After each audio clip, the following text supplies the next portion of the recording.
Education Reimagined, Transforming Teaching and Learning. And I promise, while the title sounds impressive enough to put a lot of pressure on us, we won't be trying single-handedly reshape the entire education system today. Maybe that's for some other time. But what we will do is explore real, impactful ideas on how to rethink education and equip our students with the skills they need to thrive in ever evolving world. Now, speaking of transformative ideas, we would modestly like to introduce us, Skills Reform, our trailblazing organization that is tackling the skills gap head on. With our cutting edge guidance and training programs, workshops, and resources, we have helped reshape countless careers. We are truly in the business of turning what do I want to when I grow up into here you are, ready to go for your future. And of course, our partner Rosedale International Education, a company with a bold and innovative approach to education. They have been granted authorization by the Ontario Ministry of Education in Canada to award the Ontario Senior Secondary Diploma in International Markets with an impressive track record of implementing OSSD in 95 plus schools across 17 countries and a staggering 70% of their graduates being accepted by global top 100 universities. Today, in our panel discussion titled Rethinking the Curriculum, the one change that could transform learning, we will dive into what's needed to evolve our curriculum and make learning more relevant and future proof. And while I can't promise a magic bullet, we will definitely walk away with actionable insights. We are joined by outstanding panel of experts, Ashok sir, Anita ma'am, Tania ma'am, Pam from Canada, and of course, Asim. Good evening to all. Asim, who will be moderating this session with his usual energy and insight. We are lucky to have such an experienced and dynamic group with us today to guide us through these important conversations. Before we get started, I would like to extend special thanks to Mr. Ravi from Rosedale and my partner, Dr. Chetna, for unwavering support. They have been instrumental in bringing the discussion to fruition today. I would also like to thank Mr. Kapil Malhotra, who is the Trade Commissioner here in India from Ontario government. So without further ado, let's plunge headfirst into our first session. I hope you are as excited as I am for the great conversation ahead. Over to you, Asim. That's great. Thank you so much, Itan. Good evening, everyone, and welcome. Welcome to one of our 3 panel discussions in this series. My name is Asim Sayed, and I serve as the head of teacher development at Rosedale Global High School, which is a leading practitioner and solution provider in scaling delivery of global K-12 differentiated education. I'm honored to be your moderator for today's discussion. So thank you all for being here and be part of this important conversation. School leaders and principals play a critical role in shaping curriculum and instruction strategies that drive student success. Today's discussion will focus on how we can shape or reshape learning to align with modern educational needs and workforce expectations. Panelists, we have a great panelist. So panelists will explore small but impactful changes, innovative cultural design strategies, and ways to enhance critical thinking, problem solving, and real world application. I'm excited, beyond excited, to hear the insights from all of our panelists, and I encourage all of you to share and engage with the discussion using the chat or Q&A function as we work together to redefine student success. But before we get started, I would like to invite each of our panelists to introduce themselves. So please kindly share your name, title, and a little about your background and experience related to today's topic. So I will go through my list, which I can see the screen. So let's get started with Miss Anita. Thank you. Yeah. Hi, Asim. Thank you so much. Chetan, thank you so much for a lovely start and an introduction. Good evening to one and all present here. It's real pleasure and a delight to be present over here with such a thoughtful topic that we are going to discuss here after for another an hour. Allow me to introduce myself. I'm Anita Sharma. I'm based out in Mumbai, and this is my 26th year of contributing my effort and services in the field of education. And my journey in the field of education has started with age 19. And I started with a state board school, headed towards from teacher's profile to a coordinator, and from coordinator to a principal. And I did curriculums of Indian base with state board, CBSE, ICSE, and IGCSE. At present, I am associated with Utpal Shanghvi Global School since past 8 years, which is at Borivali, Mumbai, and we offer curriculum which is CBSE and IGCSE. So we have an integrated curriculum till grade 5, and after that, children make a choice between the boards. I think I can tag myself to be a passionate educator because if I see children, I feel connected. If I see books and education, I feel that yes, there's so much to do. It's an ocean. And yes, it's lovely being a part today over here. Thank you. Thank you so much, Anita. The next one in my list is Mr. Ashok. Oh, thank you. Thank you, Asim. Thank you, Chetan and Chetna and Anita ji. Lovely to hear you and learn about your impeccable credentials in education. I'm Ashok Pandey, been a former principal. I have played my humble role in advancing educational leadership, school transformation, and education for global citizenship. These are the 2 or 3 areas in which I have engaged myself. My karma bhumi, we call it, where Chetna and I worked together for many years, is Alcon International School. But now I'm advising and mentoring educators globally, championing values of democracy, education, and responsible citizenship. So that's what I'm engaged in. Thank you very much for inviting me over to this very prestigious and I would call high stake discussion today. That's great. Thank you so much, Ashok. The next one I can see is Miss Tania. Yeah. Good evening and a big hello to everyone. I'm really sorry for the inconvenience. I'm unable to change the name here. I'm Tania Sen from Kolkata, India, school leader, almost associated with the K-12 sector for more than 25 years now. And my passion area is, of course, transforming schools, shaping curriculums, redesigning the instructional strategies. Core area of interest in the past few years have been skill development and trainings for the facilitators and learners. And I am also very passionate about advocacy of climate literacy and child rights. And today I'm really looking forward to very insightful discussions with all the participants over here. Thank you. Thank you so much, Ms. Tania. Last but not the least, Ms. Pam. Thank you, Asim. I'm very excited to be a part of this and to learn from all of you. My name's Pam Turnbull, and I'm an academic advisor with Rosedale International Education. I have been an educator for over 40 years here in Ontario in Canada, and I began my career as a secondary school teacher, then had numerous roles throughout the school system before I retired and began my work with Rosedale. I've been so excited to have an opportunity to learn about what is happening around the world in education. I'm looking forward to having an opportunity to share with you what we're doing here in Ontario in our OSSD program and learning from you. That's great. Thank you so much, Pam. Thank you all for great introductions. Before we begin, it is my pleasure to introduce our keynote speaker, Mr. Kapil Malhotra.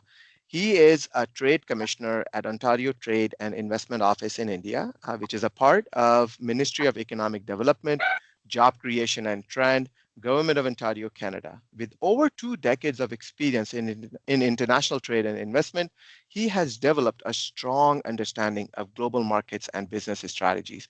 He has played a key role in connecting businesses between India and Canada, helping organizations from both countries work together, build stronger and meaningful partnerships.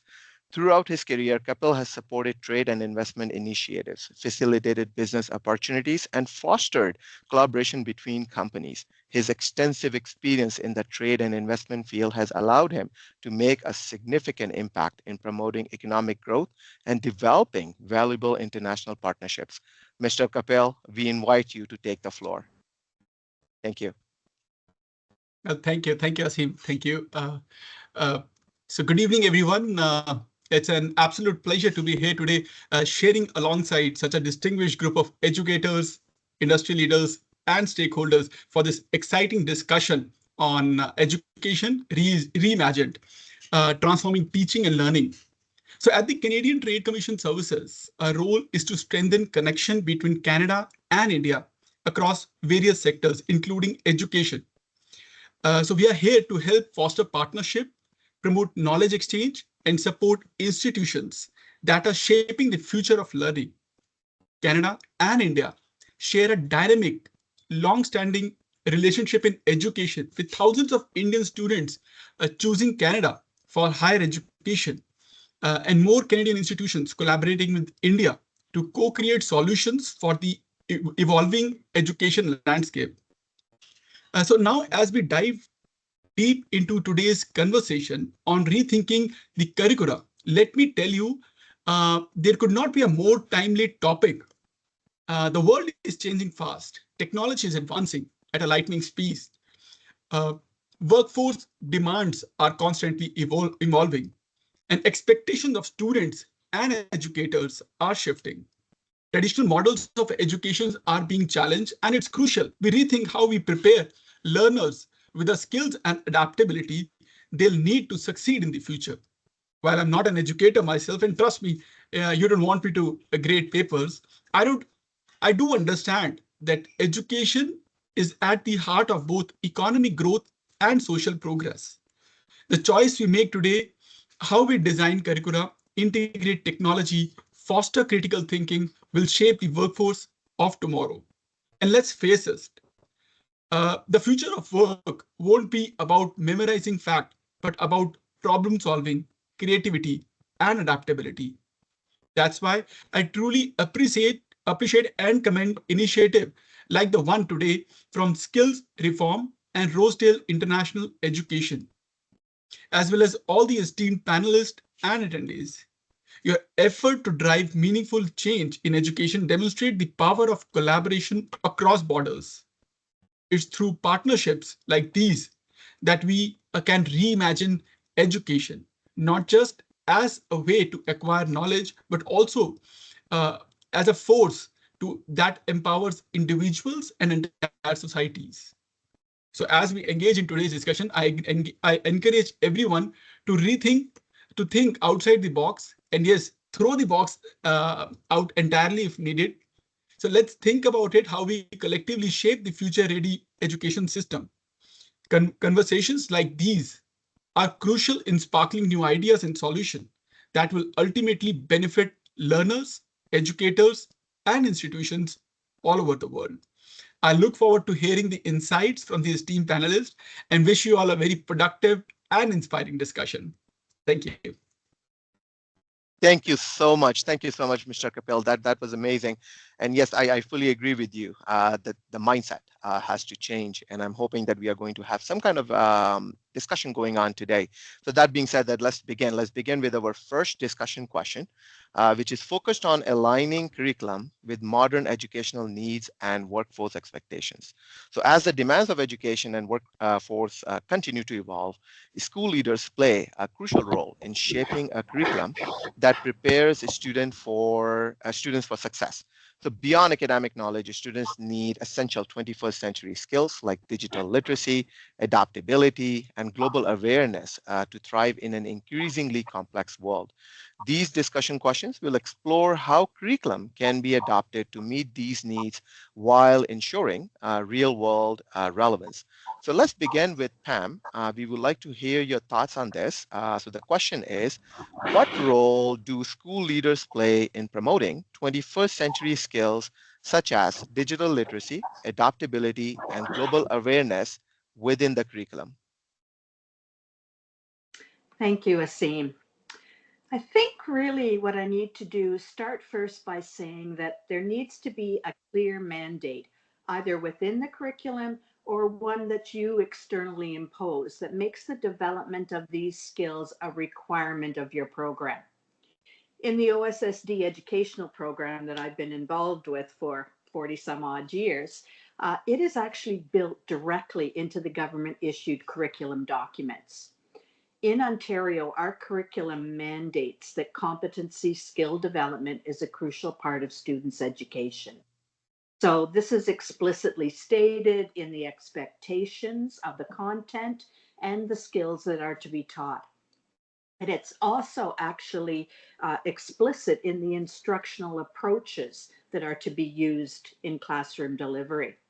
So the competencies that students develop include critical thinking, they include problem solving, creativity, innovation, entrepreneurship, collaboration, communication, global citizenship, and digital literacy. All of those embedded in in both the content and the activities in the classroom. So as a result, the training for our teachers and for our school leaders includes in-depth exploration of these skills and the practical training in the instructional strategies that are needed to provide students with the opportunity to practice and to develop those skills. So I'm aware that many of the school leaders who are listening today to us may not have those institutional supports already built into their educational program. We're lucky in Ontario that that's mandated for us. So the question becomes, what can I as a school leader do to ensure that students are getting a relevant education that's going to prepare them for success in our global world? And I think as a school leader, we need to begin by outlining those skills that the students need and making it clear to the teachers, the parents, the students, and the community. And obviously, I know that these conversations are already happening. They're occurring in your schools and in your communities, or you wouldn't be here with us today. Your challenge, of course, is the implementation, right? How, you know what needs to be done. The challenge is, how do I do it? So for some school systems, it's going to require major shifts in how education is delivered. But for others, I think it really may mean just implementation of simple tweaks to what's already happening. If your curriculum requires that students are evaluated through standardized exams, then of course, as a school leader, the pressures on you are even greater. It's easy for us to fall into the role of monitoring and micromanaging classroom teachers to ensure that students do well on these exams. Unfortunately, we tend to fall into kind of believing that we can just get, if we can just get our students to memorize more and more information, they'll be successful. But here's the key piece that I think we need to think about. This is counterintuitive to what students actually need in today's world. So how do we accomplish both content and skill-based learning in our classrooms? It really does begin with an educational mind shift. And that's on the part of all educators, teachers, and school leaders. Because the educational research is clear. If we focus on developing skills like critical thinking and problem solving, etc., students are then able to apply those skills and retain more information because of the way that they have learned this information. And that translates into success on exams. So if we can get away from the memorization piece and work on skill building, they actually will do better on those exams. So as school leaders, becoming familiar with the research, and having the courage to shift classroom emphasis is the first important step for school leaders.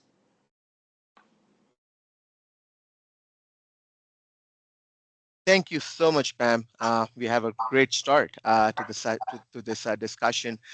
Tania, what are your thoughts on this? Well, I've always, believed in the phrase shadow of the leader. So if the leader has a futuristic vision, it is definitely going to manifest in the learning culture of the school. So I do rightly agree with Pam that the leader itself, herself or himself has to always keep on reinventing and reimagining, be very, very aware about the changes, the dynamics of the entire education system, what the demands are of the society. So in our country, in India particularly, we have a lot of private schools. Like I also belong, I'm representing a private school. So though we have a very defined curriculum which is given by the educational board, but there is, of course, a liberty that as per our local needs and our state requirements and our nation's requirement, we can accordingly, tweak the skills which we are offering or the curriculum which we are offering to our students. Now, particularly when we talk about the infrastructure part, the digital infrastructure, there is, of course, across my own state or my own locality, you'll find there's a lot of, difference. Perhaps our school is able to give that facility to the children. But again, it depends that the digital infrastructure which we are able to provide them in school, are they getting it in their home environment or not, right? Because the students are coming from different kind of economic background. So we have to actually adapt to the scenario in such a way that most of the work which requires a digital platform and all, as far as possible, if we can do it at the school level. So as a school leader, I feel the first thing is that that kind of a conducive environment can be given to all our students. We definitely have to look into the diversity in the Indian context, because our children are coming from different kind of communities and backgrounds. So language is a factor. And one of the very important skills which I have emphasized upon is learning multiple languages, which actually, enables the children to develop bonds, have build rapport with others and all. And particularly in our country, because we are seeing a lot of mobility now in terms of movement of students across the state in the nation, as well as many of them are going out of the nation for their higher education or professional development and all. So I feel that understanding of various cultures, ethnicities, etc., so that they can acclimatize easily when they go to different nations and all, interact with people. So the communication skills are important for us. The collaborations are important for us, apart from the digital skills, etc. Then obviously, that physical and mental agility is equally important, because when you're traveling across, it is important that they are fit enough, they are into sports and all that. So for us, of course, there are, of course, plethora of skills which we are offering to our students. And as a school leader, I try and see that the teachers are equally, interested in taking up skills, upskilling themselves and implementing them. That is very important. We do a lot of trainings, but unless and until those are applied in the real context, it really doesn't help. And one thing is that to make them true global citizens, the core values is something which we try to inculcate in the school of honesty, integrity, and empathy. That is very important. So apart from the hard skills, which like Pam was talking about, soft skill is also an area which we really need to cater to, and especially the socio-emotional learning part. So I think from my end, that is it. As a school leader, I need to be accessible and approachable. That is important. There has to be a very fear-free factor in the ecosystem. so that everybody gets to learn and, give their very best. Thank you so much, Tania. Continuing this discussion, now let's explore what are the biggest gaps you see in the current curriculum and what changes would have the most immediate impact on student readiness for higher education and the workforce. So let's turn to Ashok for their insights. Yeah, thank you, Asim, for bringing me in. I just want to preface my response to your question by making a comment on the theme that you have given, education reimagined. There is a very profound document by UNESCO by almost the same title. And the message of that document is that if any transformation is the goal of the present education system, three things must happen. One is that a review and analysis of what has been happening so far. And if it has done good, then it must be retained. The second message is if something has not worked, then it must be discarded without any emotions behind that. And the third is that a constant striving for innovation to make things better. Now, if that is the larger message that all of us have to adhere to, then I think it is in the fitness of things, as you ask, to re-examine or revisit the curriculum and find out what are the gaps and what needs to be done. And therefore, I would categorize those gaps which come across in all the curricula across the country, more so in our country. First is the overloading of the content. The content is overloaded, number one.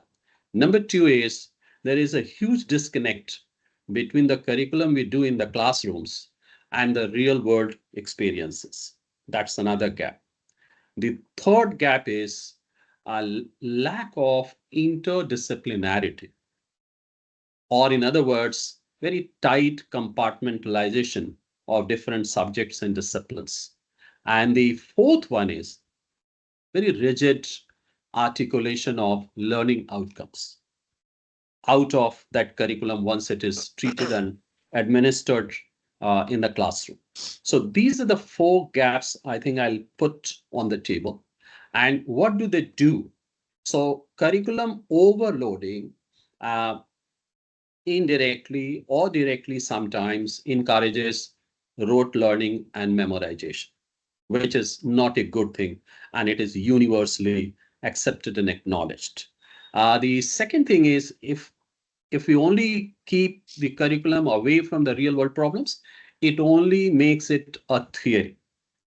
And then it does not take the learner in the realm of any experience. And I'll give you an example, just one short example. We were discussing a lesson where farmers growing crop in the classroom was being discussed. And the students were asked a simple question. How would you compare the farmer's life with your parents' life, who are into a white collar job or something like that? And most of the children came across, no, my father is working very hard, 9 to 5, and farmers are not working that much. You see, so I think it means the children were totally disconnected with the crop production and what kind of hardship it brings in. And most of the farmers end up not eating the same crop which they produce for others because they have to sell it, they have to make money, they will go for some other affordable options and things like that. So this is the kind of disconnectivity. And third, of course, is I just do not know when subjects became different. History became history and science became science and mathematics became maths. And much later, science also became physics, chemistry, and biology, and life sciences, and so on and so forth. And that has taken away a holistic experience from the children. And we do not see an overarching view of experiences in life. And we have just cut it into pieces. I'm very happy that the Indian national education policy has very clearly and categorically mentioned that we have to do away from this hard compartmentalization.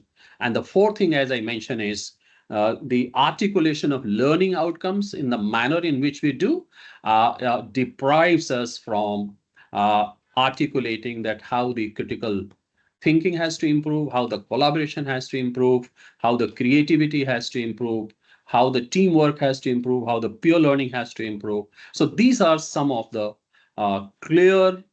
very clearly seen gaps that we are observing, and probably there is a need to revisit, to reimagine curriculum and education.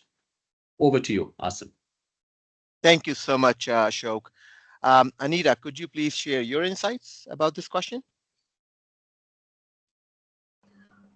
Yes, Asim, it was really wonderful listening here, Ashokji, while he's talking on an elaborative understanding of national education policy that we have at India, and how impactful has that been to the students and to the education system while we are evolving, while he was talking, I was trying to make some notes of myself, which I can really ponder upon and, put it up as to, these are the 4 areas which I feel is the gap which we need to really ponder upon and work promptly so that our 21st century students are benefited out of it. I think the very first thing that I feel is that you need to have a downward planning, do not go upward planning. So if you have to explore anything that you need to have a change, should be what is that university can offer, what is that the colleges can provide, and what is the ability and the foundation that the school should prepare a child in a K-12 setup. Yeah.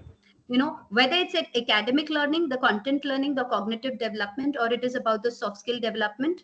Okay, that's the kind of a planning which will help us to ensure that we have refined the education in such a way that it is no more board specific, it is no more country specific, but it is pertaining to the kind of 21st century skills which relates to the kind of education which could improvise and which would benefit at large. Second, what I feel is that there has to be a dialogue. So in Indian as a setup, we have SCRTs and NCRTs and many other bodies and systems, those who work on the curriculum of education.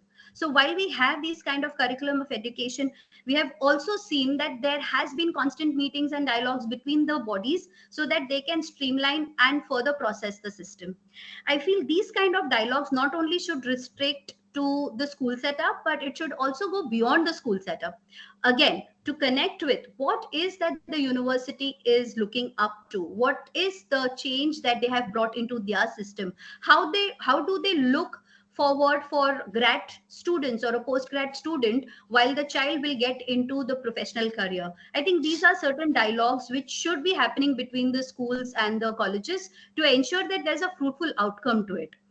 Third, I feel that even for parents to understand, no more it is an opportunity for the parents can get involved. They need to understand their children way too better, instead of focusing upon, okay, you need to appear for NEET means engineering, and let the child do what others are doing. Let it not be a herd mentality and a kind of a thing where the child really gets stuck, because when the child gets into the workplace, the child will not be in a position to do great and achieve higher heights. The reason is only one, that his interest lies in something else and he has been pushed to do something else, maybe out of competition, or maybe out of all the reasons that the valid reasons that the parent would hold. That's what my understanding goes. However, what I mean to say here is that parent body has also evolved, but they are evolving with bits and portions of information.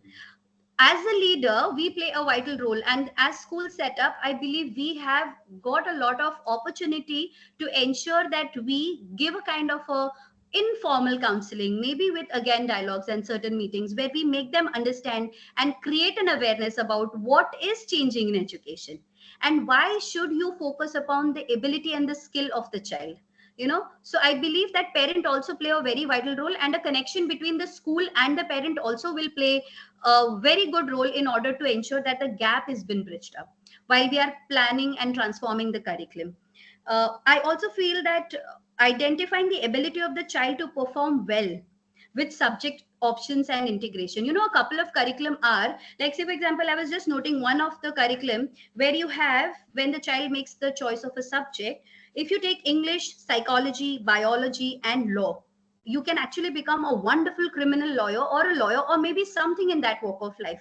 So the combination, the integration has really come very well in curriculum setups, and I think that is a very good set that we have decided about integration.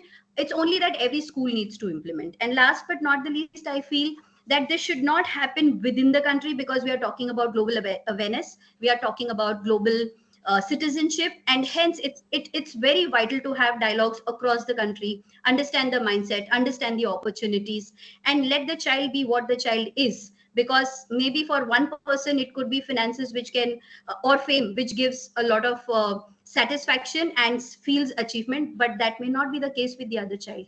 And hence we need to stick with our children and see to it that, you know, the 21st century, even if they are into the Instagram post or social media, they make a wonderful, you know, financial stability out of it. So the change in the children has happened, and hence we adapting to the change along with them, walking with them, probably will bring a lot of refinement in what we are thinking. Thank you. That's great. Thank you so much, Anita. And thank you all. Thank you all for your thoughtful responses. Now let's move our discussion to implementing small-scale curriculum changes for big impact. And I think that this is the way that I can see the directions is getting into, that you're talking about that these conversations are essential as we work towards a more future-ready education system. So as we explore innovative approaches to curriculum design, it's important to recognize that large-scale reforms can be complex and time-consuming. And of course, that is expensive as well. So however, that small strategic changes can lead to significant improvements in student learning outcomes. So we are going to move to our next key focus discussion, question number 2. And with that focus in mind, how can school leaders empower and support teachers in experimenting with innovative instructional strategies within existing curriculum framework? Let's hear from you, Ashok. Oh, yes. Thank you very much, Asim. And thank you, Anita ji, for your very kind words in the previous segment. So this question is about leaders' role in fostering professional development or continuous development of teachers. I want to bring in one research study here, and that should encourage or perhaps may pamper the school leaders and teachers. And the research is that between the leadership role, the teacher's role, and the collective efficacy of teachers, all these three factors account for almost 60% of the influence on student learning and student success. So imagine this research cannot overemphasize the role of school leadership. And in fact, the individual school leadership role itself is 20 to 22%. And the 30 to 35% of the teacher's role will be influenced by the leadership role. And therefore, I think the leadership role is paramount. And that is something which I want to bring in this room. So what do we do here? Of course, leaders had to, foster this continuous learning among the teachers, provide opportunities, sponsor them, support them, bring in the new knowledge, create opportunities such as this. But at the same time, I would not hesitate to say that to a large extent, teachers themselves should take onus of their own learning. Earlier, I would have hesitated to say this 10 years or 15 years before, for the simple reason that it was difficult to learn something 15 years before without investing money. Now I'm saying that it is very much possible with very little or almost no investment, everybody can learn, and those learning opportunities are available. So what we need is this mindset that we have to grow. This is changed a lot in the last 10 to 15 years. I have no doubt about it, but I think it can change a little more. So ownership. The second is, of course, the leadership driven. And when I say leadership driven, of course, in terms of resources and opportunities, but one more thing I want to add here for the leaders is that leaders can foster it by setting examples themselves. So when the teachers see the leader learning and growing and professionally advancing, I think they will pick it very fast.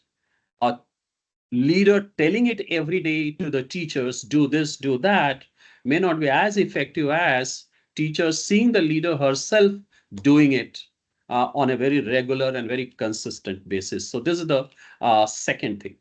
The third thing, of course, is the leaders can encourage the teachers who are showing this progress. So giving them opportunity to become the resource persons, represent the schools in webinars and seminars, creating opportunities for them to write, to get published, and to be a part of the larger network.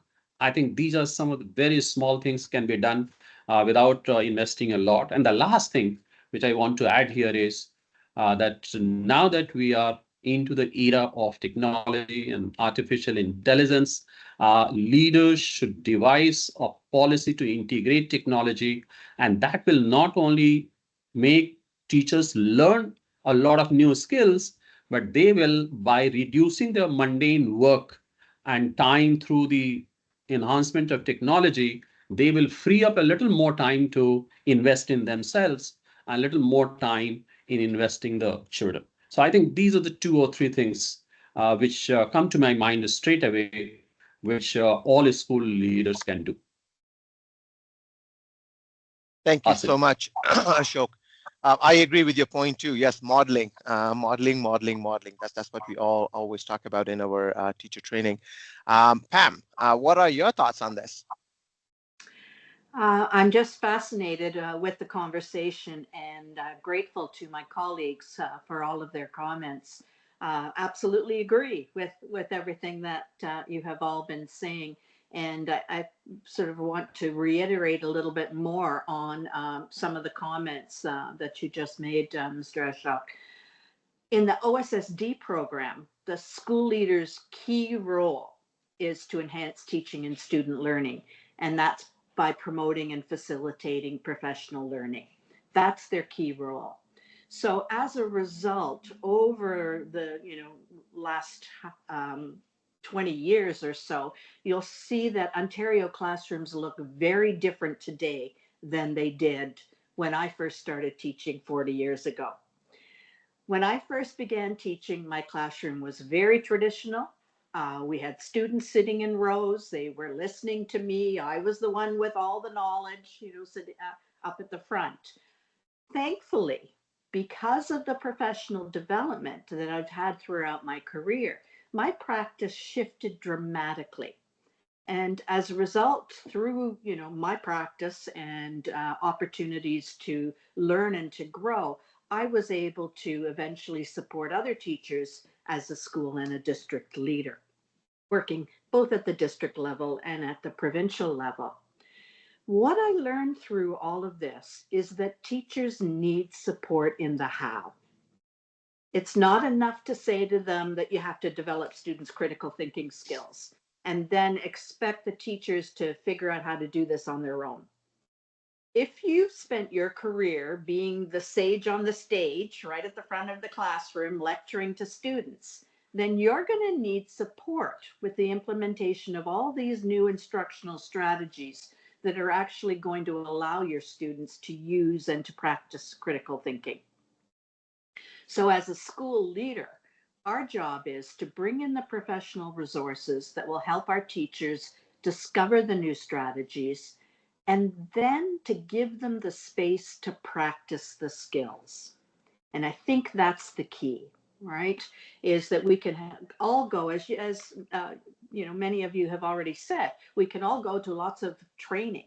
But if we don't have an opportunity to practice it, to implement it, to see it modeled for us, then it's wasted time and wasted money. So at Rosedale, what we do is we provide teachers who join our program with both basic and advanced training and dozens of instructional strategies. But then we provide opportunities to practice them, and we give feedback from our training team. That we follow this up with ongoing workshops throughout the school year, so that continues the learning. And as you said, teachers, get excited by this, and they have the opportunity then to continue to grow and to start to explore for themselves, on the internet and all of those resources that are available to them. And really, for us as school leaders, other than providing the professional development, this really doesn't require expensive resources or even major changes to curricula. It just asks us to offer teachers the time and encouragement that they need. Our RSSD classrooms are similar to yours. We've got kids with multiple needs, multiple languages, coming from lots of different cultural backgrounds, etc. So the classrooms don't necessarily have fancy equipment, but what they do have is they've got flexible seating that allows students to move around the classroom. There's an ongoing buzz of conversation in classrooms because students are collaborating, working together, talking in small group discussions. And I think the key to the success of this type of learning and classroom environment is the teacher. It's the teacher who's willing to allow for student-centered classrooms where the teacher doesn't control everything. It's a teacher who's open to trying new things and who's willing to keep practicing and learning when things don't go perfectly at first. And we all know they don't go perfectly at first, right? Through the learning process. So teachers do this if they know they have the support of their school leader. And I think that, again, back to what are our key roles, providing that support, allowing teachers to practice, to try, to fail, and to, begin again. So there are many professional development resources out there that can support you as you work with your teachers. I think it's important as school leaders that we provide training and instructional approaches that are informed by current research. And I really appreciate, our conversation so far about what the research says. So, for example, research has provided compelling evidence about the benefits of using strategies like think, pair, share, or small group discussion, or open-ended questioning, formative feedback, the modeling and the scaffolding, and getting students to use metacognitive strategies that help them to think about their thinking. All of this happens when you have teachers willing to learn and to grow and leaders who support them in that process. Thanks, Asim. Thank you.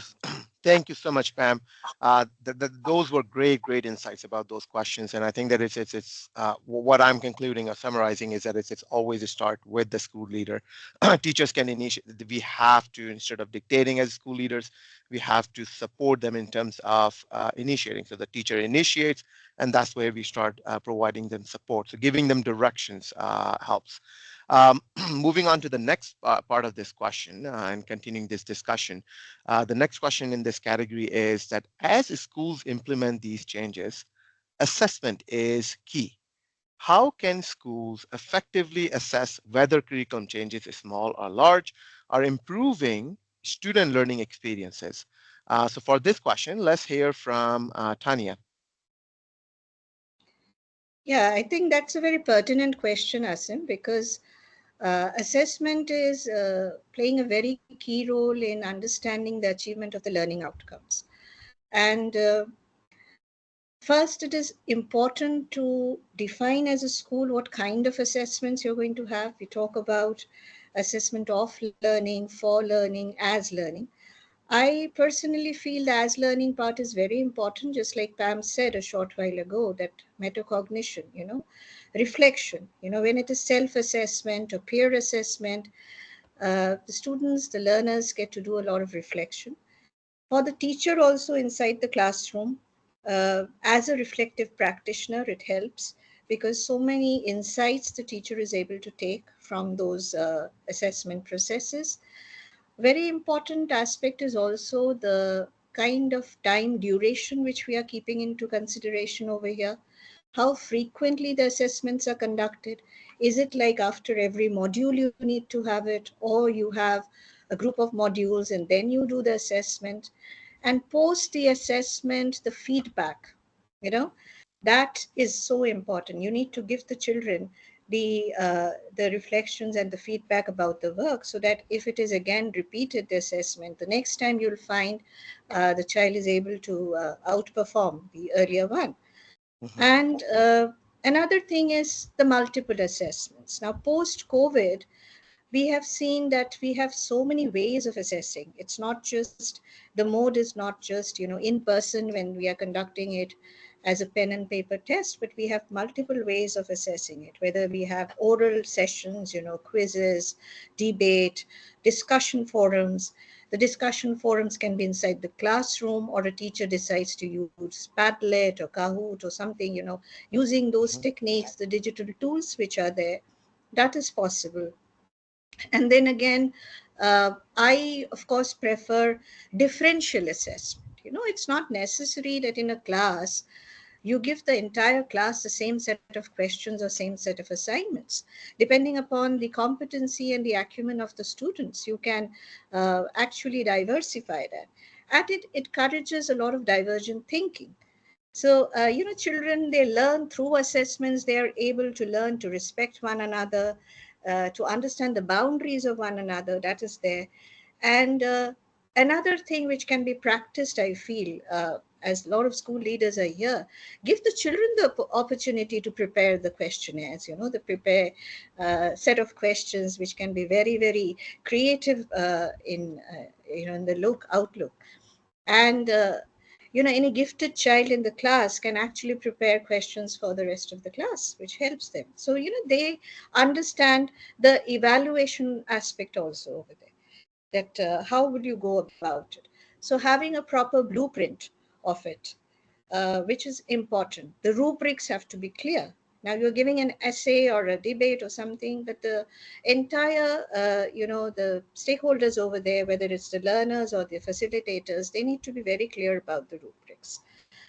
And so divergent thinking is one thing which we need to encourage.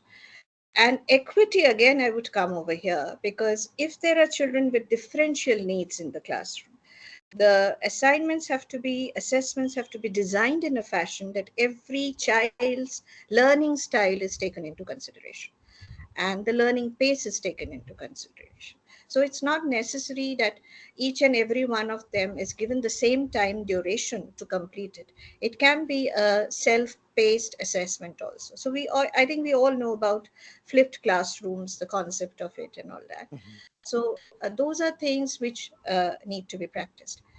Now, another thing which has come up over the years in India particularly is the fact that we have diagnostic tests also, like particularly if a set of learning outcomes has been provided, and we try to see that as a school, for a particular grade, are the necessary learning outcomes, the benchmarks of those, have they been achieved or not? So it is actually the school is trying to set its own parameters in the evaluation and look into how it needs to improve. Apart from that, of course, there is a national level one which is happening. So we as a school, we are getting, of course, a report of it, that how are we performing at the national level. And that gives a vivid idea to the school head as well as the facilitators to understand where are the gaps and they need to work upon it. Okay. And if we are, like a short while ago, we were discussing about skills. So if we are incorporating skills into our system and reinventing the curriculum, then the assessment of the skills is very important, and that cannot be always through a theoretical test. It involves a practical test, which I feel can only be happening, when they're put into the grind and they do it. So I think, Asim, that is from my point of view on that. Thank you so much, Tania, for that. And I think that you covered most of the aspects of the part that the assessment is a key. Any insights you would like to add, Anita? Yes, Asim. It's such a pleasure to hear, Tanya ma'am, and to a takeaway that I have, that ask the children prepare questions. So while you ask the children prepare questions, and you say that only what you know is not what you're going to write. What you don't know is a question that you prepare, and the child starts thinking critically. What do I know, and what I need to work upon. I was just quickly thinking about a couple of things that we are implementing at our school in terms of assessment. So we use a combination of quantitative and qualitative assessments for the children in a classroom. So we don't go directly to the questions which are bigger and very fearful. So you break it into portions and parts, of course, depending to the age, depending to the grade, what they are learning, so that for them, assessment doesn't become something that they should be afraid about, but becomes a kind of a challenge which they would love to take. So make them become friendly to assessment, so that all their life, whenever there are examination, paper, board assessments, they are very much taken care with their emotions which are connected to it. We also have incorporated artificial intelligence's tools, where we have now started extracting amazing data of the students, very first hand data of the students, which helps the teachers to keep a tap upon the progressive learning that a child should have in a classroom. So we have these standardized tests and classroom reflection papers and sheets, peer reflection that we have, in terms of informal assessments that we do with the children, progressive assessment that we do with the children, so that these valuable data, when it has been extracted from all the three resources, it makes that there is a unique learning that is expected from the child for a particular topic or in a particular subject. So then it becomes more of a focused feedback that you have given, and then the child understands the area of improvement that the child is supposed to take it forward for. I was the other day addressing, informally, if I can talk about her, I was addressing about, we did have Maria Montessori programs, and the child would successfully move forward only when the child has learned the concept and not the grade. So that's the similar kind of an assessment that we need to incorporate into our classrooms, of course, with the changes that we have had, but that's something which will really, really bring the significant changes that we are looking and expecting into assessment patterns. Using performance tasks, while I have to assess the ability, while I'm developing a particular skill in the child, I need to give those kind of tasks which are project based learning, something where their cognitive ability is going to be questioned and will be challenged, so that the child has this higher order thinking skill ability also. Of course, now if you see the Indian boards, it already has these real world examples to be set into their question papers. It's not a direct question anymore. You don't have to define a particular word or a particular content. You have to give a real life example, that if you are in a particular situation, how would you handle? So then we understand that there is an application which is happening, for which the children need to be trained right from the base level, so that when they take up opportunities further, they are doing good. They are independent at that point of time. I also believe competitive based progression evaluation that we do, again, it is child specific, as Tanya ma'am mentioned, that, it's a differentiated learning and it's a differentiated assessment. So if you have a composition of a class which is varied, with special child, with a child who's average, and with a child who's an outperformer, you give them assessments accordingly, so that you leverage the performances of the children in a way where they can really compete and come up. But unfortunately, I think with the system of our examinations, when it happens with the higher classes, you are all at one bench, and you have that kind of a benchmark that you have to, live up to, so that you can make a success. So that's one of the point which I would like to connect with my previous conversation, where I'm saying that assessments need to align with the kind of examinations that the children need to take later. And yes, feedback from the teacher, involvement of the student, instead of just making it one way, let it be a two-way process. Let the child understand the kind of outcome that you are expecting. I believe all these conversations, along with the addition that ma'am gave, probably will help us at a larger scale to improve the students learning experiences. I am doing my research based on organizational development leadership, organizational ODI interventions, organizational development interventions, which has one of the components which is leadership development. And my research is based on leadership development connecting to students' effectiveness and schools' performance. So while I'm doing this research, Asim, I had this set of questions for the leaders where we were saying that are you at a root level to understand what is happening with the students and what is happening with the teachers in order to ensure that your school's performance has gone to the level that you are expecting, you know. So I believe every component helps and supports in developing a school. Thank you. That is from me. Thank you so much, Anita.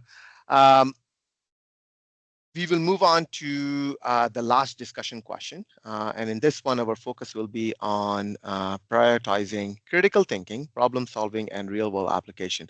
And I'm hearing in in our previous question discussion that these things were brought up, but we will go in much more in depth. So by focusing on both innovation and practicality, school leaders can drive meaningful improvements in curriculum design, ultimately preparing students for success in an ever-evolving world. So one of the most significant shifts in modern education is moving beyond memorization to foster deeper learning. So traditional model often emphasize content retention, but the true challenge lies in ensuring that students develop critical thinking, problem-solving skills, and the ability to apply knowledge in real-world contexts. So let's begin with Tania in this one. So we would like to hear your thoughts on this. The question is, how can school leaders ensure their curriculum activity promotes these essential skills and prepares students for the complexities of the future? I feel that the school leader, first and foremost, needs to do a need analysis.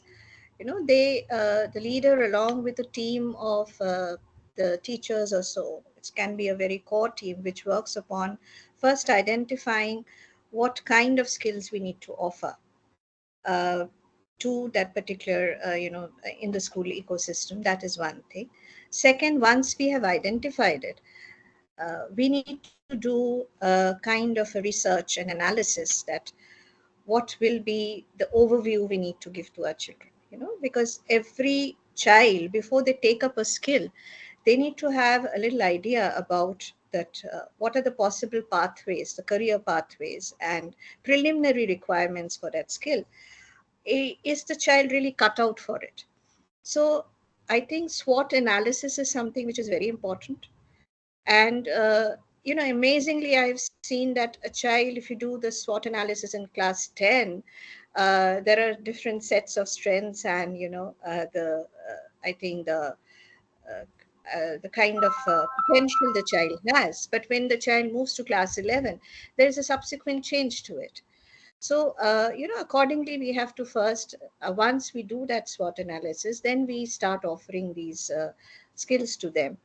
The teachers, they give a presentation to the students. That's the third aspect, that this is the overview, and this is the possible the learning graph you will have in the skill area. And complexities of the skills, of course, need to be also enhanced and told to the students about it. The fourth aspect which we need to work upon is that the industry liaison, as I had said, having that sessions with industry experts coming in, talking about those skills and all. Eminent personalities can be invited. So our students, of course, have participated in these kind of conferences, symposiums and all. We're taking them very often to field trips, educational excursions, where they get to understand better. And post that, of course, once we start with these programs, along with the assessment, the certification of the skills, that is something very important. Because when they, yes, as a school, if you can give them an opportunity to earn while they are learning, that is a great thing. So maybe if not paid internship, even unpaid internship is something we can look into. Apprenticeship is something we can think about in the coming years, because that's the need of the hour. If you really want to bridge the gap between the industry and the students and all, that's a very, very important requirement. So I feel that, yes, if children are given these kind of certifications and opportunities to go and work in a particular field area or such industry units, it will help. Another thing which I really think is something we need to focus upon is that the awareness in children, the sensitization in children in the kind of upcoming, industries and enterprises which we have. So whether it is the small scale industries, the medium level industries which are there, and if the children have this ideation, and that design thinking skills, so they can become entrepreneurs at a very young age. So trying to encourage that is equally important. So as a school, and definitely as a school leader, this is something which we can all think about and try to promote, that give them that platform so that they have a very wide kind of an exposure. And they are also, after the post the assessment and certification, how they're going to carry it forward. Sometimes it happens that they have done something very unique, but they're not able to carry it forward. So today I would like to look for incubators, who can help my students in terms of the funding, in terms of the right kind of resources. That is also something, if we can think about and really encourage that and promote that and foster it in a regular fashion, in a consistent fashion, so that they don't drop out of school or they don't leave their aspirations and take something else, which is a more common subject and, a project. That's great. Thank you so much, Tania. Let's hear from Anita on this question. Yes, Asim, it's such a thoughtful question, I must say, because we are talking about the future of the child while the child is in school, where he progressively moves forward with confidence. So I'm picking up two extremely vital terms that you have used within that question. One which says that essential skills, another says complexities of future, while you are developing the foundation of the students. So I'll give you one classic example that what I do with my A levels and what I do with my 10 standards. Once the child has passed grade 8, I urge the parents, please don't send me email. Let the child write an email to me. And every correspondence in the school with the teacher and the student should be a teacher and student, and you take a back seat. You be monitoring it, you be there very much to understand and have an involvement, but let the forefront fight be with the child. So if you have not understood a concept, or if you are finding some emotional breakdown, or if you feel that you need to be vocal, you ensure that there is a correspondence. So while I talk about essential skills in school, I think even for that matter, if I have to understand, when we talk a little more not very pleasant about rote memorization, to an extent memorization is important, so as to ensure that there is the kind of learning that you are expecting from the child. Sometimes due to memorization, it is something that helps the child in the future, so we should not be demeaning or demotivating the factor. There could be children, those who want to outperform, and they are doing based completely on memorizing the skill, memorizing the content that they are learning in the class. So I think we should give equal importance to the way a human learns. That's my understanding.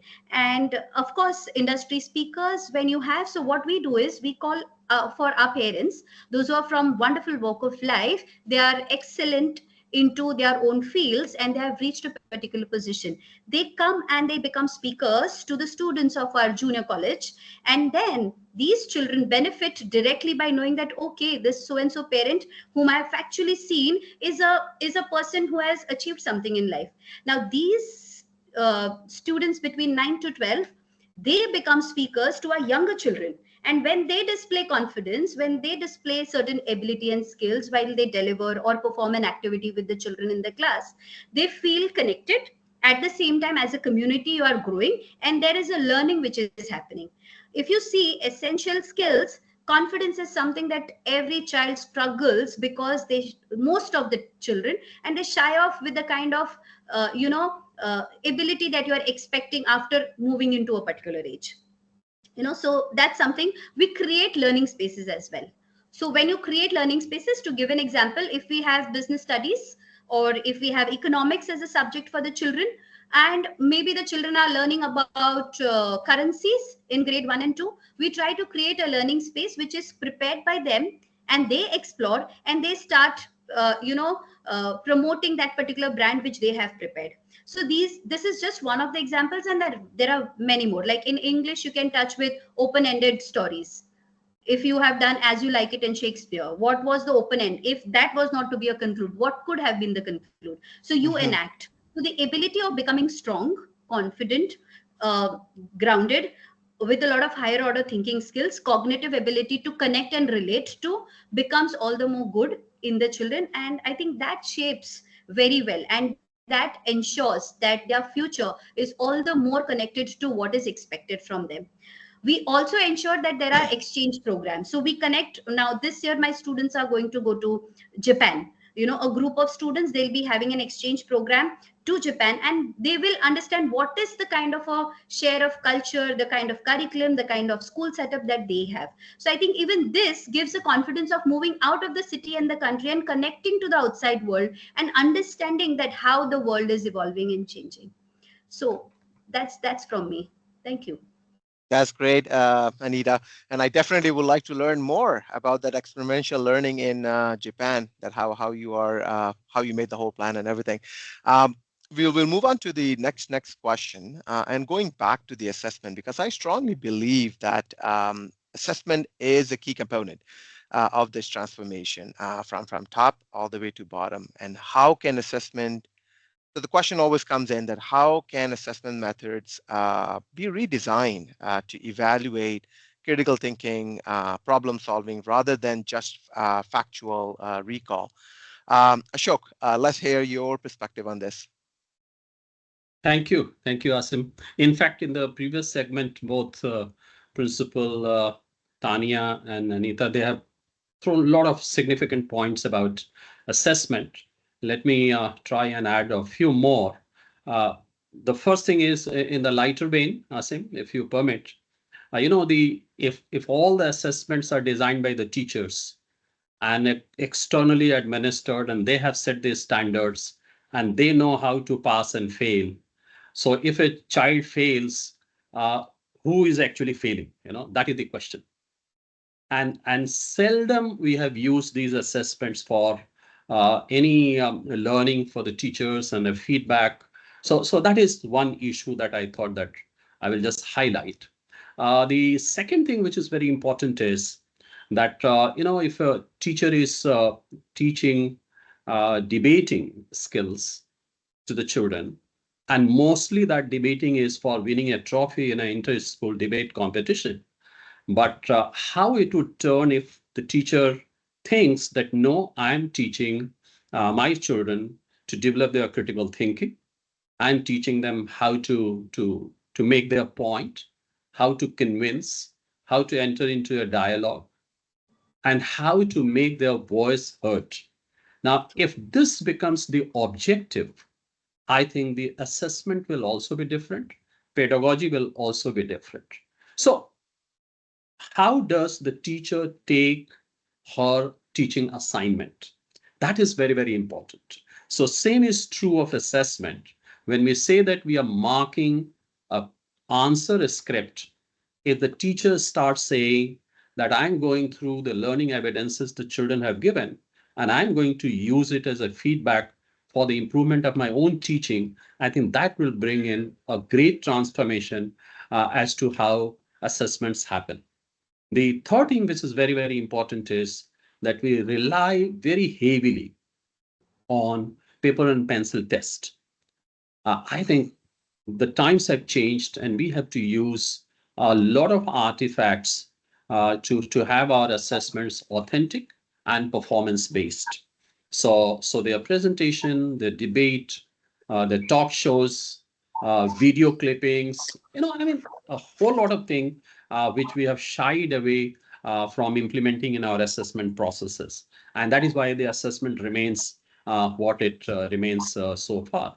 So these are 3 or 4 areas. And the fourth thing, of course, is, we think that we have to bring in rigor in our teaching and learning processes. But I think The pedagogy should have fostered love for learning before that rigor of learning.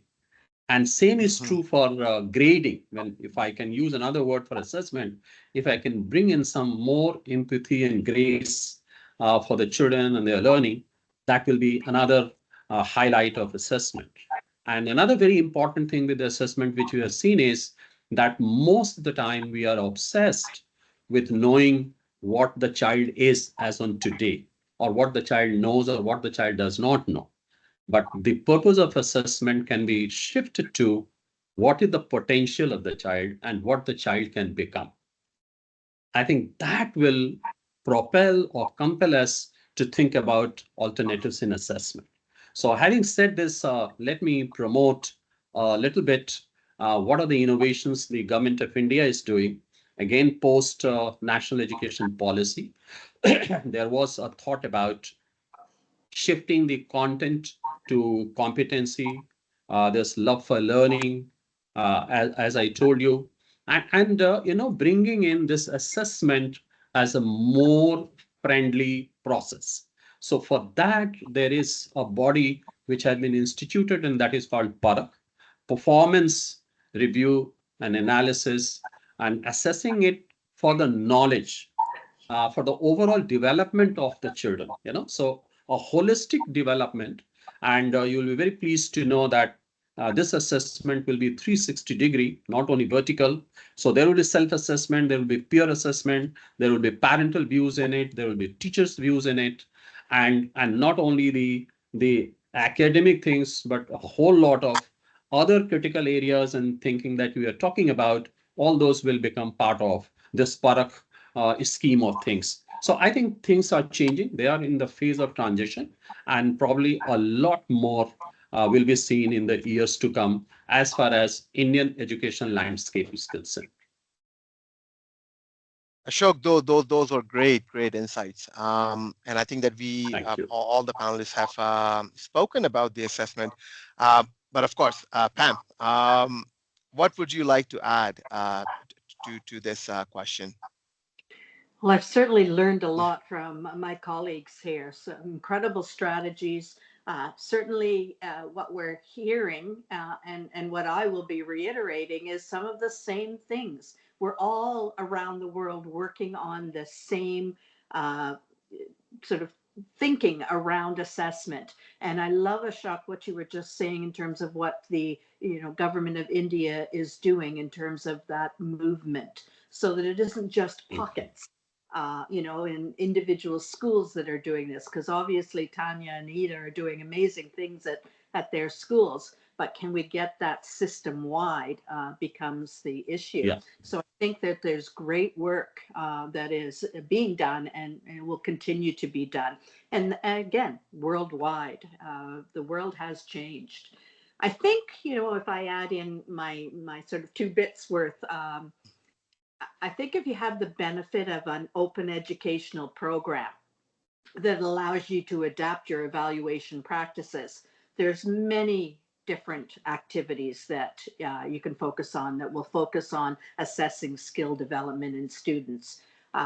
If you have that freedom, then probably already you've moved away from an emphasis on exam-based system, and you're focusing more on assessing students through conversation, through project-based learning, problem-solving, case studies, collaborative learning.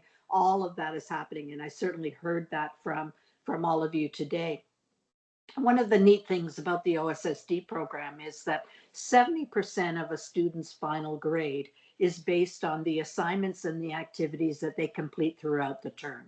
So it's all those critical thinking opportunities that help to determine their final grade. And it's only 30% of the final grade that's based on a final activity, whether it's an exam or a performance or a project. So for those of you who don't have the pleasure of an open system like that, you're not likely probably to turn your assessment and evaluation system upside down tomorrow. And many of you probably couldn't, because you've got a standardized based exam process. So, you have to look at other ways that you can do that ongoing assessment of student skill development and do that through the daily learning process. And I think the simplest way to begin is by having teachers institute formative assessment processes in all their lessons. And you've all talked about, these kinds of things already. But if we do formative assessment, or you can call them learning checkup opportunities, they really do provide a number of benefits.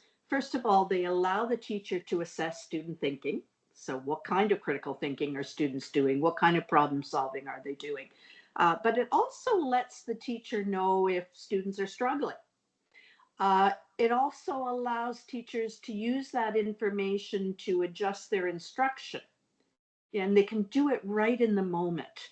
A key thing, though, is that those strategies, they have to happen throughout the lesson 3 or 4 times, not just at the end.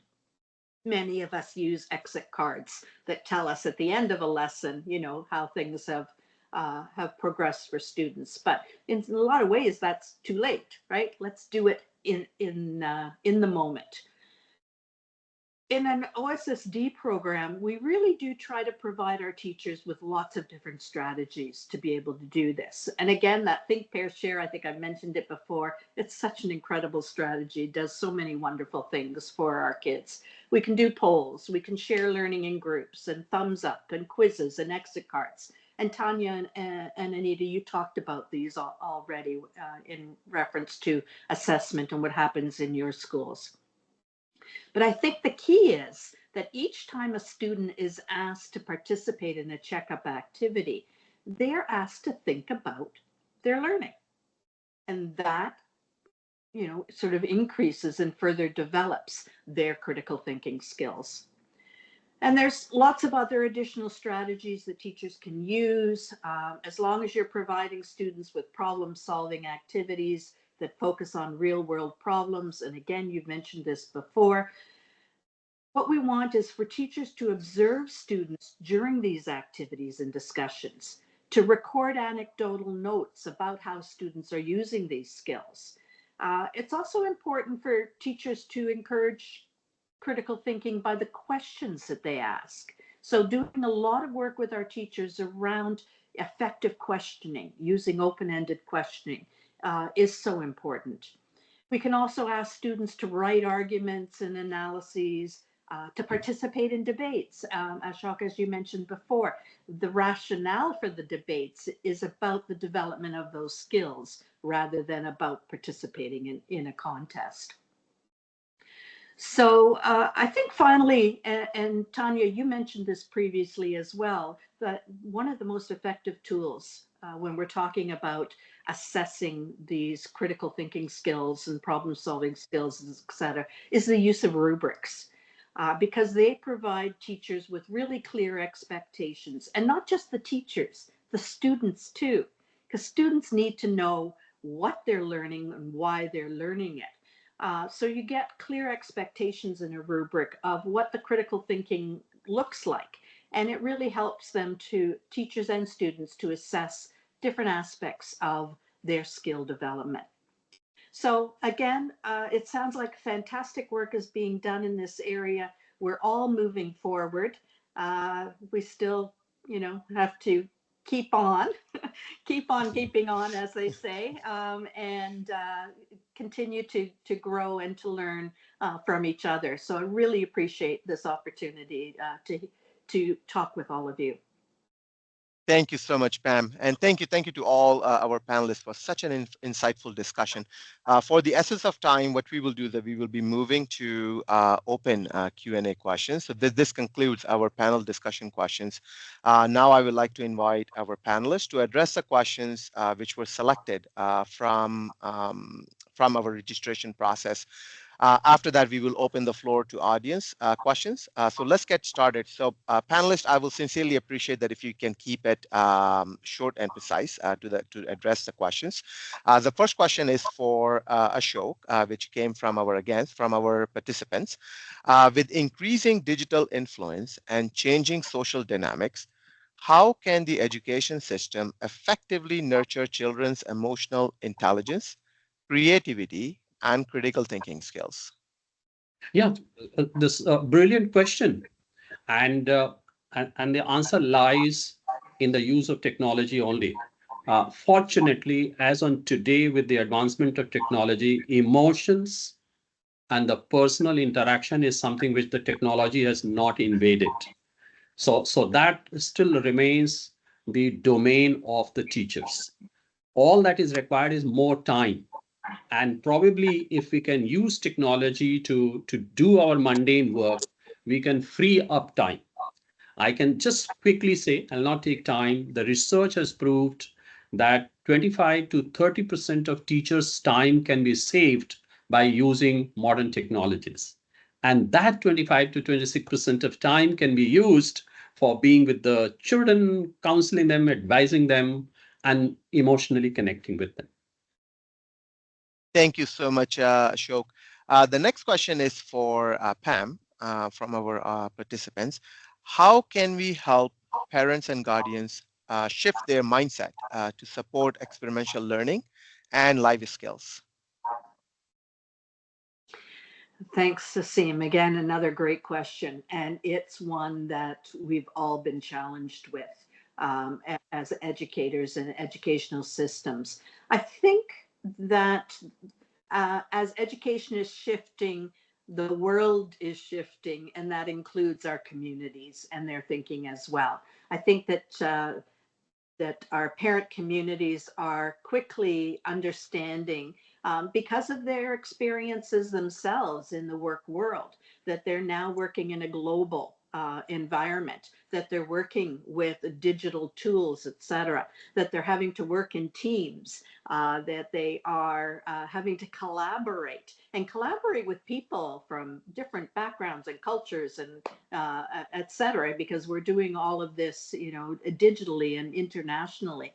So it's become a much easier job for us as educators to be able to emphasize that this is what we need to do rather than having students memorize, because parents know, right, that all we need is this little device here in our hands, and we can find out anything we need to know. The memorization just really has, in many ways, disappeared, the need for a deep memorization. So I think we're moving in that direction. Parents, communities are moving in that direction, and we won't see the kind of backlash that perhaps we've seen in the past. That's great. Thank you so much. The next question we have from our participants is for Tania. How can education systems provide fair access to innovative learning opportunities for students from diverse and socioeconomic backgrounds? I think you highlighted before as well. Yeah. Yeah. I think that's a splendid question, and particularly what we need to work upon is, having again the core values very clear of any institution, that encouraging a culture of inclusion, that's important.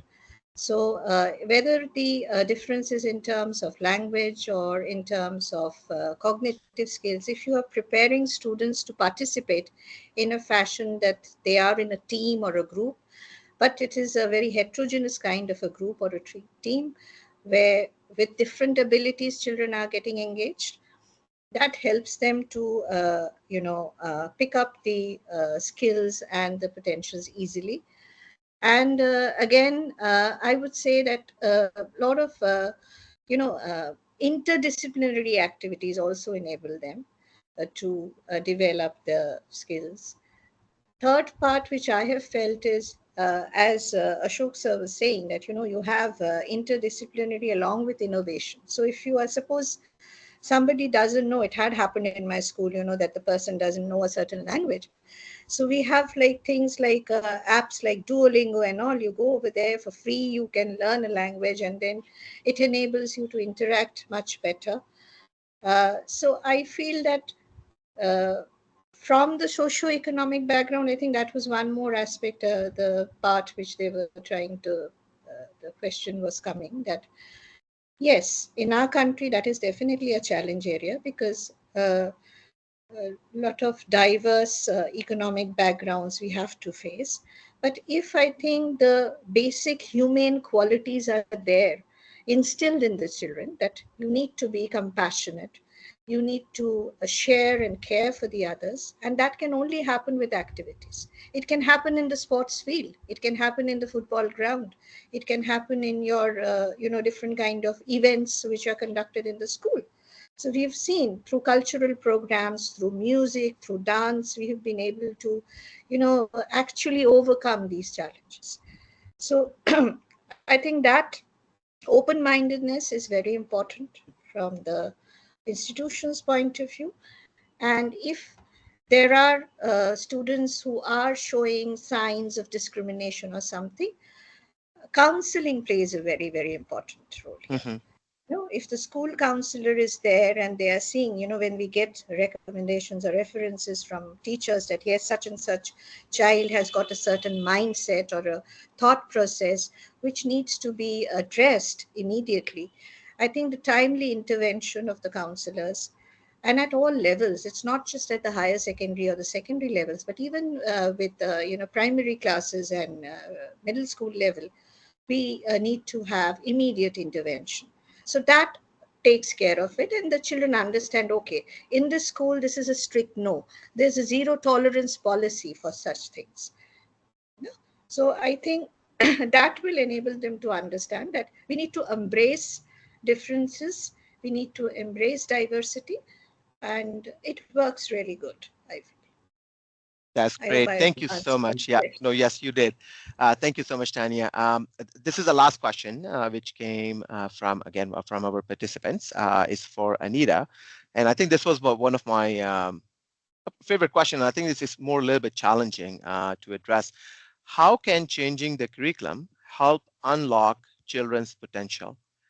My concern is, will constant adaptation limit brain development? Anita, to you. Again, a very thoughtful question, I must say, Asim. While we are talking about evolution and the ever-evolving academic learning that the children have across, and I think earlier, while we were having the kind of a learning to happen, we were into a particular pond kind of a situation, and today we are deep diving into an ocean since past 1 decade, I believe. The kind of evolution that has taken place into the system of curriculum is definitely expecting a lot of adaptation that needs to happen. And it's not only talking about the change in the curriculum, it's also talking about the strategies that we are including in our classrooms, the kind of pedagogy that we have in our classrooms, and the kind of expectation that we have from the children, where the brain development does impact for a larger scale, because you need to have flexibility of learning to ensure that the brain development does not get affected.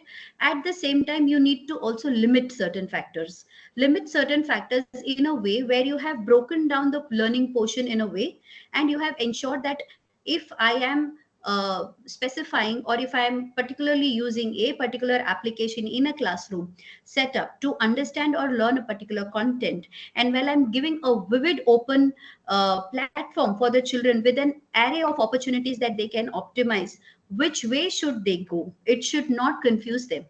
And while we are talking about it, it should be extremely structured within our system, aligning to the vision that every school holds. Every school has a different type of a vision and objective and mission, but the bottom or the commonality that every school holds must be, I'm sure, it's about all-round development and making a child a global citizenship.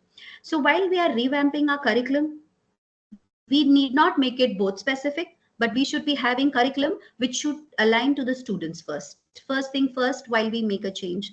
While we are talking about every instructional strategy and design that we need to implement in the class, along with the kind of changes that we are expecting as an outcome from the student, so that they do not only successfully take up their opportunities of learning their subject in graduation and then taking up as their career at a world level, at a globe level, we need to have a kind of a setup of career counseling, which will also take care of the pathway that you are deciding for that particular child. or for the group of children of your school. So I believe even that is something which really works in favor of the children. And yes, I think we all human are made, to evolve. I believe that, because world is an ever changing world, and change is the only constant, and we all know about this. I'm sure with the change of the family pattern, the change of the curriculum, the change of societal statuses, the change of opportunities, we are all well aware. It's only that while we are adapting it, we should adapt it with an open Mhm. arm, with an understanding that yes, this is the world which is going to be the future, and hence adaptation should be out of interest and not out of force. Mhm. That's great. Thank you so much, Anita. Um, great. Again, great discussion today. Now we will open the floor to audience question. So if you would like to ask a question, please post your name and your name of your school in the chat. And what I will do is that I will call you on to direct your question to any of our great panelists. And of course, given our time constraint, I sincerely apologize that we will have to limit the number of audience question to only one. So please make sure that your camera and mic are ready, and also keep your questions concise and relevant to today's discussion. So let's begin. Let's see that who would like to ask a question.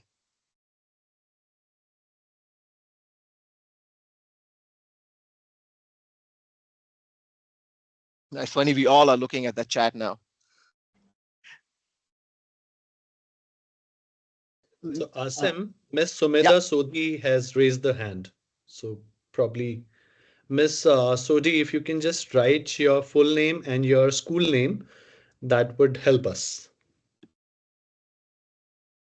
thank you so much, Itan.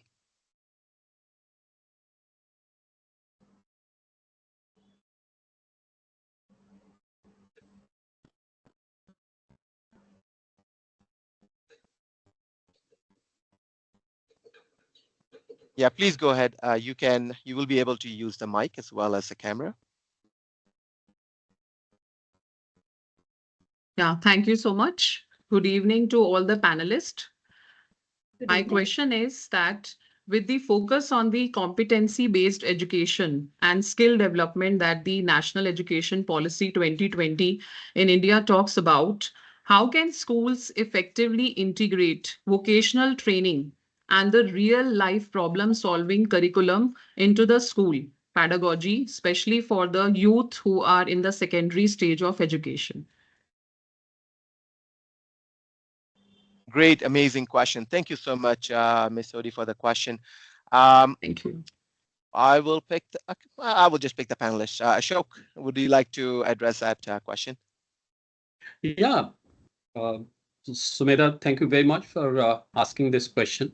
So I think I will separate the two things, vocational training and skill development, because skill development is for all. But the moment we go into the realm of vocational training, it takes us to a different pathway and trajectory, right? And the kind of schools that you represent, or most of the people in the room represent, I think a vocational pathway perhaps is not the trajectory that most of the students take. So we will separate it for the time being, but the skill development is very, very important, And this is what the entire discussion has been revolving around, that what are those skills which will make the children future ready? What are those, in other words, 21st century skills? So that is what we want to know, that are we teaching our children to be the problem solvers, or we are just teaching the children the theory of it, right? Totally severed from what we call the real world issues. So through mathematics, what are we teaching them? That what kind of problems in mathematics they are going to solve, Through history, what are the problems? What are the lessons can we learn from the history to make this world a better place? I think that is the kind of a skill that we have to develop, in physics or chemistry or through sciences, what kind of skills we develop in developing scientific temper, so that we don't jump to conclusions, we don't be judgmental, we don't become victim to fake news, we verify it through various sources. I think those are the skills that we have to do, right? So I think this is exactly what we are talking about, that we have to reimagine the objectives of our curriculum and pedagogy. That is where the skill development will come. That's great. Thank you so much, Ashok. And again, I sincerely apologize to our audience and participants that due to essence of time, we only will have to stick with that one question from the participant. And with that being said, I think that we will have the closing comments. And just to highlight about Sumita's question, our panel discussion number 2 is focused on fostering student success through skills development and personal growth. So as part of the closing comment, once again, thank you to all of our panelists for sharing their expertise today. We have covered a range of critical topics, from aligning curriculum with modern educational needs to prioritizing real-world skills and fostering innovation. Your perspective have undoubtedly given us much to consider as we continue working towards more adaptive and future-ready education system. It is clear that as school leaders and educators, we have the opportunity to shape learning experiences that go beyond traditional models and prepare students for the real world. The conversations we have today are just the beginning, and I encourage all of you to continue reflecting on how we can innovate within our own educational spaces and environment. I want to express our gratitude to our partner here, Skills Reform. Thank you, thank you, thank you. Without your collaboration, this session would not have been possible. So thank you so much for making it happen. Finally, I also would like to extend a special thank you to all the participants who took the time to attend this session. Your engagement and thoughtful questions have made this discussion even more enriching. We hope that you're leaving with new insights and inspiration, and we really look forward to seeing you all for our panel discussion number 2, which is focused on fostering student success through skills development and personal growth. It's going to be taking place on April 8, 2025 at 5:30 p.m., exactly the same time, Indian Standard Time. Thank you so much and have a wonderful evening. So we did share the feedback link, so please kindly share your thoughts in that feedback link. Chitan, to you. Thank you so much, Asim. I think it was productive 1.5 hours, close to 2 hours, that we have kept all the panelists as well as participants and attendees over here. Thank you to all the principals from all across the world who have joined us. Special thanks to the panelists. Very insightful sessions. I have taken my notes and I will be sending it across to you directly, the questions that I have. And if I'll get a chance to meet you in person, I'll come down and discuss that with you. Thank you so much once again, everyone, for joining us, and look forward to equal participation, equal number of participants in the next session on 8th of April and followed by 25th of April also. Thank you so much. Thank you. Thank you. Thank you, Asim. It's a pleasure. It's a pleasure. Thank you. Great moderation. Thank you, Pam, Anita, and Thank Tania. you. Yes. Chetan, Chetna. Thanks It a lot. was really great Great interacting discussion. with all of you. Yeah. Thank Lot you of so much. learning. That's great. Thank you so much. Lot Have a of wonderful learning. evening. Absolutely. Thank you. Thank Thank Have you. a lovely Thanks a evening lot. and happy Holi in advance. Thank you. Thank you. Oh, yeah. Wishing you the Thank you. same. Yeah. Wishing you the Thanks a same. lot. Happy Holi. Thank you. Bye-bye. Bye-bye. Bye, Bye-bye. everyone. Bye. Bye. Bye-bye.